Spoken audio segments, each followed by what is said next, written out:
আসসালামু আলাইকুম। প্রিয় ডিপ্লোমা ইন ইঞ্জিনিয়ারিং ভর্তি ইচ্ছুক শিক্ষার্থীবৃন্দ, কেমন আছো সবাই? আজকে তোমাদের দ্বিতীয় পর্যায়ের আবেদনের রেজাল্ট প্রকাশিত হয়েছে।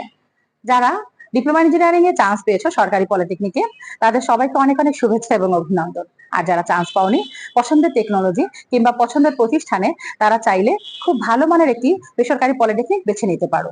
বেসরকারি পলিটেকনিকে ভর্তির ক্ষেত্রে তোমাদেরকে যে যে বিষয়গুলো মাথায় রাখা উচিত তা হচ্ছে এই প্রতিষ্ঠানটিতে কোনো রাজনৈতিক প্রভাব আছে কিনা, প্রতিষ্ঠানটি হচ্ছে যে নারী বান্ধব ক্যাম্পাস কিনা, এছাড়া প্রতিষ্ঠানটিতে পর্যাপ্ত ইনস্ট্রুমেন্ট সহ ল্যাব আছে কিনা, দক্ষ শিক্ষক মন্ডলী আছেন কিনা, এবং সর্বশেষ যেটা সবচেয়ে বেশি জরুরি সেটা হচ্ছে প্রতিষ্ঠানটিতে হচ্ছে তোমার জব প্লেসমেন্ট সেল আছে কিনা। যদি জব প্লেসমেন্ট সেল থাকে তাহলে হচ্ছে যে তারা তোমাদের চাকরির জন্য ব্যবস্থা করবে, এবং যদি জব প্লেসমেন্ট সেল না থাকে এবং তারা যদি দক্ষ না হয় তাহলে পাশ করার পরে আসলে তারা তোমাদের চাকরির জন্য ব্যবস্থা করতে পারবে কিনা।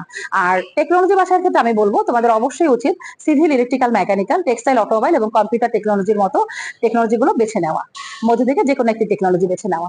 আর হচ্ছে যারা ঢাকার মধ্যে ভর্তি হতে চাও তারা অবশ্যই ঢাকার মিরপুরের Yusuf institute of science and technology এই প্রতিষ্ঠানটি ভিজিট করে এরপরে তোমরা তোমাদের সিদ্ধান্ত গ্রহণ করতে পারো।